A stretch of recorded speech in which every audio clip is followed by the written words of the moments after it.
तो चलिए बिना किसी देरी के इस एक्सप्लेनर में सीधे चलते हैं। आज हम पंजाब एंड सिंध बैंक के आधिकारिक step by step grievance redressal protocol को डिकोड करने वाले हैं। देखिए, बैंकिंग में इशू आना कोई बड़ी बात नहीं है, लेकिन अपनी शिकायत को सही जगह और सही तरीके से कैसे पहुंचाना है, ये जानना सच में बहुत ज़रूरी है। ये रहा हमारा आज का क्लियर एजेंडा। हम स्कैम वार्निंग से शुरू करके सीधे लेवल 1 कस्टमर सपोर्ट, फिर इंटरनल एस्केलेशन, आरबीआई ओम्बड्समैन और आखिर में लीगल एक्शन तक का पूरा रास्ता कवर करेंगे, एकदम step by step.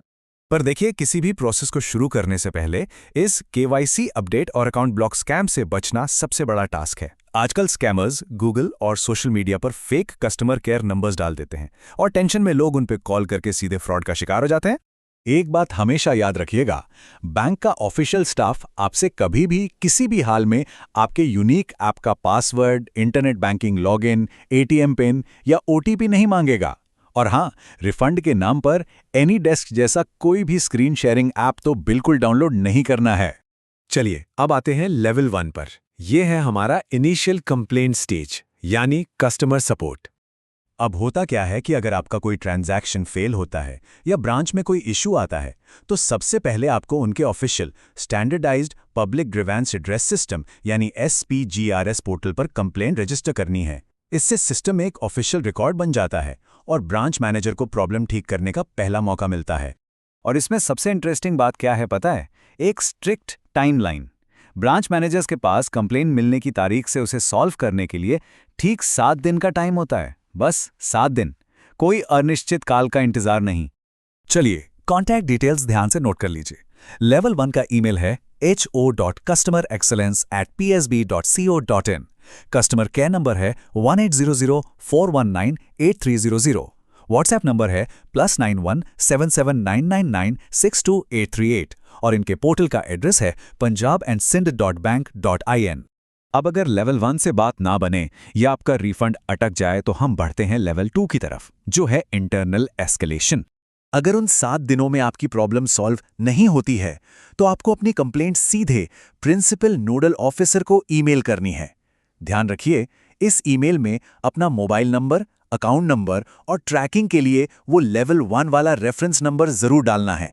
Official banking नियमों के हिसाब से अब इन इंटरनल ग्रीवांस ऑफिसर्स के पास आपकी शुरुआती कंप्लेंट की डेट से लेके मैक्सिमम 30 दिन का टाइम होता है। इस टाइम लिमिट के अंदर उन्हें एक फाइनल और सही सॉल्यूशन देना ही होता है। लेवल 2 के कॉन्टैक्ट्स ये रहे। ईमेल आईडी है pno@psb.bank.in। इनका फिजिकल एड्रेस है the principal nodal officer, Punjab and Sindh bank, head office, 6th floor, 21 Rajendra place, Nai Delhi 110008। अब देखते हैं लेवल 3। यह सबसे बड़ी इंडिपेंडेंट रेगुलेटरी अथॉरिटी है, आरबीआई इंटीग्रेटेड ओम्बड्समैन।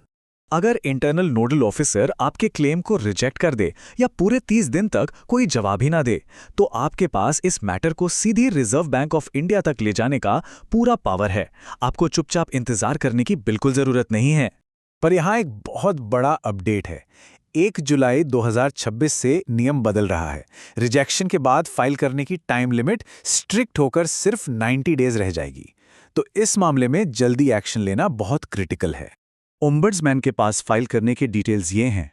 ईमेल करें crpc@rbi.org.in पर।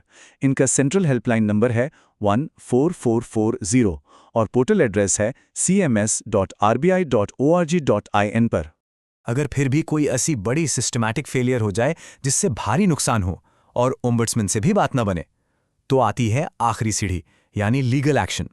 इस फाइनल स्टेप में नेशनल कंज्यूमर हेल्पलाइन और CP ग्राम्स के जरिए प्री लिटिगेशन प्रोसेस शुरू होता है। और अगर वहां भी रेजोल्यूशन ना मिले, तो आप 2 साल की समय सीमा के अंदर गवर्नमेंट के इंटीग्रेटेड ई-जागृति पोर्टल पर फॉर्मल कंज्यूमर केस फाइल कर सकते हैं। इसके लिए कॉन्टैक्ट्स एकदम क्लियर हैं।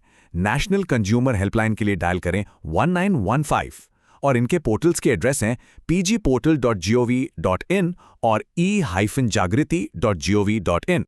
तो अगर हम इस पूरी टाइमलाइन को एक साथ देखें तो पिक्चर बिल्कुल क्लियर हो जाती है।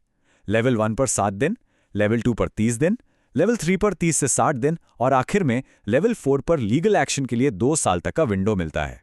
अब इन सारे ऑफिशियल और लीगल स्टेप्स के अलावा हमारे पास मदद के लिए एक आखिरी और बहुत ही एक्सेसिबल टूल है, कंप्लेंट हब पोर्टल। सही फॉर्मल एस्केलेशन टेम्पलेट्स और कम्युनिटी से गाइडेंस लेने के लिए आप डिस्क्रिप्शन में दिए गए complaint hub citizen community portal के लिंक को जरूर चेक करें। ये सच में एक गेम चेंजर टूल है, जहां लोग एक दूसरे की मदद करते हैं। तो इस पूरे स्ट्रक्चर्ड रास्ते को समझने के बाद एक बड़ा सवाल दिमाग में आता है, हमारे आम बैंकिंग कस्टमर्स अपने इन फाइनेंशियल राइट्स के बारे में कितने अवेयर हैं? अगर आपका पैसा फंसा है तो उसे निकलवाने का हक और रास्ता दोनों आपके पास हैं। बस सही जानकारी होनी चाहिए, और उम्मीद है ये एक्सप्लेनर इसमें आपकी मदद करेगा।